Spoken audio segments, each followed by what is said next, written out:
Mesdames, Messieurs, je suis présentement en compagnie de Monsieur Jean-François Cacou, directeur général de la Ville de Percé, pour notre rencontre hebdomadaire pour faire le point. Tout d'abord, bonjour Monsieur Cacou. Bonjour Mirko. Passez un beau congé pascal. Exact, ça s'est super bien passé. Il faisait très beau avec une belle tempête, comme on les aime. Ah oui, ça a été vraiment un classique. Donc, Ouais. maintenant, aujourd'hui, on se rencontre aujourd'hui, dans le fond, pour faire le point sur les activités générales de la ville de Percé. Et naturellement, même si cela n'a pas nécessairement paru lors de la fin de semaine, le printemps arrive à grands pas. Et naturellement, la ville est nécessairement prête pour l'ensemble des préparatifs habituels malgré la situation. Exact, malgré la situation, on va se préparer pour nos travaux habituels, donc au niveau d'entretien de la voirie et puis aussi au niveau de l'entretien du territoire. C'est clair que il y a des incertitudes pour la saison touristique estivale, mais ça ne nous empêche pas de rendre propre notre maison, quoi. Dans le but nécessairement d'avoir toujours, dans la mesure du possible, la possibilité de voir la lumière au bout du tunnel en ce qui concerne la planification de cette saison touristique-là, parce qu'on sait que déjà l'ensemble des festivals, pour la plupart, ont été annulés. On garde quand même une vision positive de pouvoir peut-être avoir un minimum d'activité durant la période estivale. Exact. Ce qui est bien avec la Gaspésie en général et puis surtout à Percé, c'est vrai que il y a beaucoup d'activités qui permettent de dynamiser le territoire durant la période estivale, mais le paysage lui-même se prête en fait aux activités en plein air notamment et puis on peut venir passer un super moment en famille et puis profiter de l'air salin de la Gaspésie et puis aussi faire un petit tour en montagne.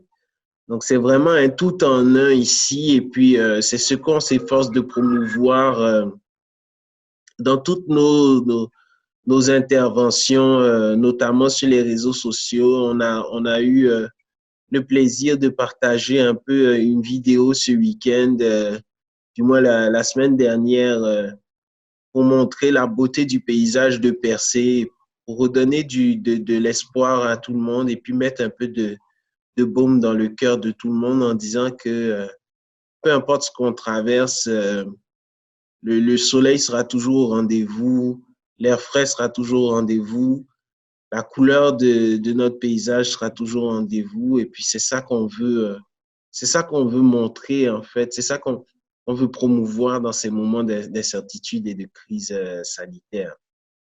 Donc, oui, et, c'est clair il y a beaucoup de festivals et puis d'activités qui étaient prévues longtemps à l'avance qui se retrouvent aujourd'hui du jour au lendemain annulées. Mais ça ne devrait pas nous démoraliser et puis ça ne devrait pas se dire aussi que il n'y a rien à faire. Il y a toujours une petite forêt à visiter. Il y a toujours des fruits à aller cueillir en forêt. Il y a toujours le bord de la plage sur lequel on peut marcher et puis écouter le chant des oiseaux et laisser le soleil nous caresser la peau, quoi. Pour ce qui est de l'aspect culinaire de la chose, au niveau de Percé, on le sait, il y a vraiment beaucoup de restaurants. On voit déjà certaines petites cantines avec des réputations incroyables dans la région qui commencent déjà à repartir leur opération. On axe naturellement énormément sur la livraison et puis le service à l'auto, mais tout de même, ça va être possible de manger à Percé cet été, là. Écoutez, je ne veux pas m'avancer là-dessus. Je reste quand même sous toute réserve parce il y a des directives très claires qui ont été émises par la santé publique, notamment au niveau des restaurants. Et on le sait, à Percé, le domaine de la restauration pendant la période estivale, c'est un autre niveau, là. J'ai pu même l'expérimenter cet été, l'été dernier, avec 20 à 30 minutes d'attente des fois devant certains restaurants. Donc, ça veut dire qu'il y a beaucoup de monde. Et ça, il faut faire attention. Parce que qu'on le veuille ou non, tant que ça n'a pas été, je ne veux pas dire que la maladie a été éradiquée, là, ça m'étonnerait qu'en année 1 d'un virus totalement nouveau, la maladie soit éradiquée, c'est invraisemblable. Mais tant qu'il n'y a pas on va dire de sécurité claire et de consignes claires pour la sécurité et la santé des concitoyens, je ne pense pas que ces activités de regroupement social intense vont revenir tout de suite. C'est pour ça que je ne veux pas trop m'avancer sur la réouverture des restaurants cet été, parce que c'est soumis à une autre problématique, celle de l'embauche des saisonniers qui ne résident pas dans la région. Vous comprenez? Parce qu'aujourd'hui, toutes les régions sont cloisonnées. Alors, la plupart des saisonniers proviennent de régions plus urbaines comme Québec ou Montréal, bien même d'autres régions voisines ou éventuellement d'autres provinces. Et aujourd'hui, tous ces processus de recrutement sont remis en question par les acteurs économiques qui se demandent si est-ce qu'ils lancent le processus d'embauche pour avoir des saisonniers cet été, et puis derrière, on a tous les festivals qui sont annulés. Donc, toute cette incertitude-là vient mettre énormément de pression sur l'organisation de la saison estivale et aussi beaucoup de pression sur le fait que est-ce que le monde sera au rendez-vous? C'est clair qu'il y a beaucoup plus de chances que les gens viennent en Gaspésie cet été parce que, pour la simple et bonne raison que les restrictions au niveau des voyages internationaux ne dépendent pas que du Canada. D'autres pays ont émis des restrictions au niveau des voyageurs, notamment en fermant les frontières pour éviter d'avoir plusieurs éclosions de COVID-19 sur leur territoire et de nouvelles vagues de pandémie. Donc, ça veut dire tout simplement qu'il y a de fortes chances qu'un maximum de Québécois restent cloisonnés, moins cloisonnés en griffes, si vous me permettez l'expression, au sein de la province et cherchent, si les mesures de confinement sont levées progressivement de sorte à ce qu'on puisse avoir au rendez-vous de sorte à ce qu'on puisse avoir au rendez-vous le congé, par exemple, de la construction. Mais il y a de fortes chances que les Québécois cherchent à découvrir plus le Québec qu'ailleurs au Canada ou d'autres pays. Donc, c'est basé sur cette hypothèse qui reste à confirmer, bien entendu. On se dit qu'il y a de fortes chances que les gens, quand même, viennent nous rendre visite si les circonstances sanitaires le permettent. J'imagine qu'au niveau de la ville de Percé, on pense déjà à une stratégie là, sur la façon avec laquelle on pourrait accueillir un nombre indéterminé pour le moment de touristes qui pourraient arriver dans la région. Là, parce que ce soit du tourisme de l'extérieur ou du tourisme local, on risque peut-être même d'avoir des Québécois, beaucoup qui viennent faire leur tour à Percé cet été. Effectivement, c'est incontournable. Ça va prendre une stratégie pour les accueillir de façon convenable. C'est clair que ça va prendre une stratégie, mais comme je l'ai dit, pour l'instant, c'est très incertain parce que pour établir une stratégie, il faut quand même une prévision. Et puis, pour avoir ce type de prévision, il faut avoir aussi une idée de ce qui va se passer au niveau du milieu économique. Et c'est ça qui est le plus difficile parce que nous, au niveau de la municipalité, c'est clair et c'est net qu'on va mettre en place nos infrastructures classiques. Donc, la réfection de nos routes, le nettoyage du territoire, s'assurer que les gens sont en sécurité au minimum quand ils sont sur la ville. Mais la réponse économique, elle est un peu floue en ce moment. Et puis, c'est normal qu'elle soit floue parce qu'on ne sait pas encore ce qui va se passer dans le mois prochain, et puis même, je dirais même d'ici une semaine, on ne sait pas ce qui peut se passer. Puis c'est ça il faut avoir constamment à l'esprit. Donc, c'est une réflexion qui est extrêmement difficile pour un chef d'entreprise ou pour une chef d'entreprise de pouvoir se projeter dans l'avenir à 2 mois.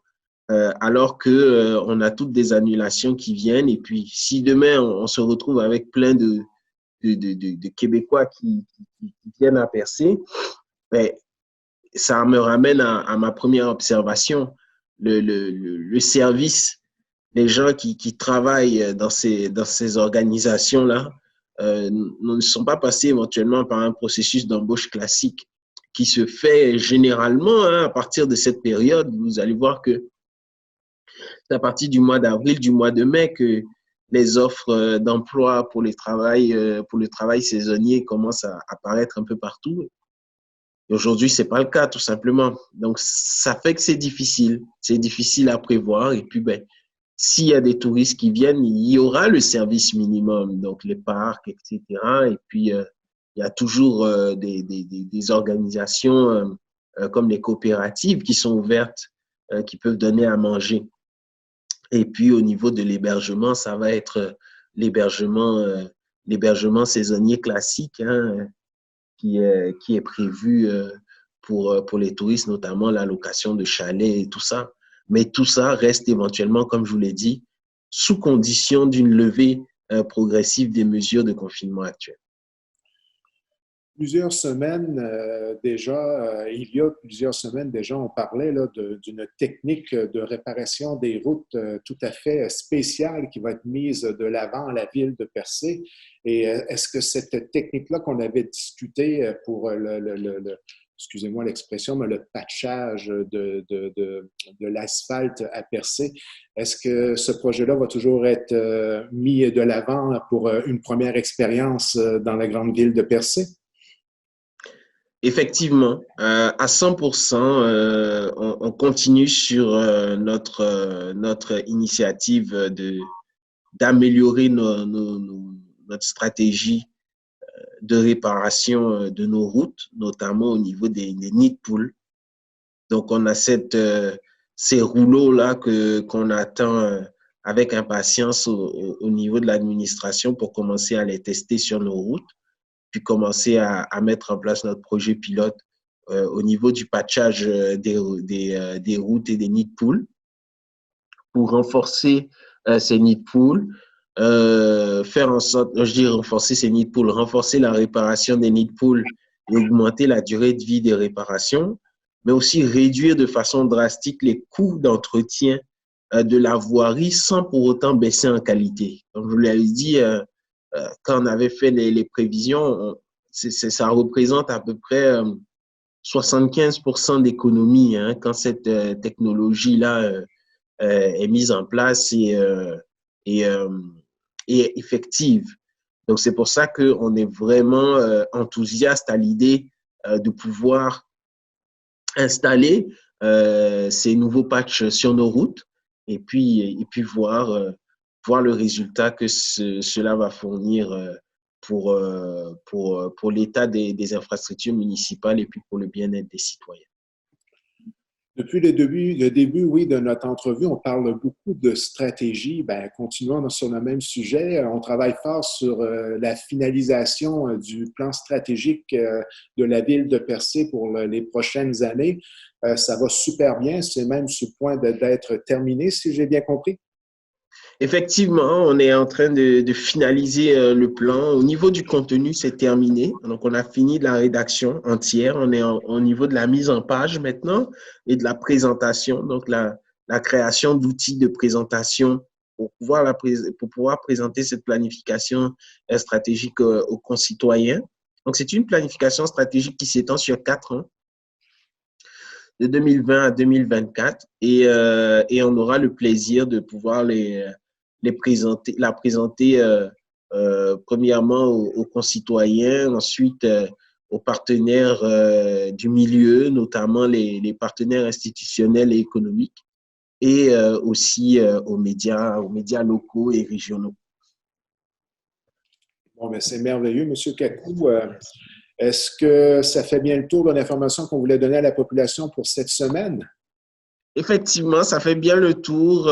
C'est juste l'autre message que je voulais rajouter, c'était de garder espoir et de pas se dire que c'est la fin du monde parce qu'on a l'impression que tout est chamboulé du jour au lendemain, que tout ce qu'on avait prévu, tout ce qu'on avait imaginé jusqu'à présent, ben, ça n'a plus vraiment aucun sens. Et c'est se dire, ben, c'est se dire de garder espoir tout simplement. Et de se dire que ça va passer, ça va bien aller, comme c'est le message en ce moment que tout le monde se répète. Mais il ne faut pas juste se répéter ce message parce que ça tourne sur les réseaux sociaux. Non, il faut y croire. Il faut y croire et il faut le garder dans notre cœur et puis se dire, ben, il fait beau au Québec et puis on avance. Merci, M. Capou. On se revoit la semaine prochaine. Merci Mirko, à bientôt.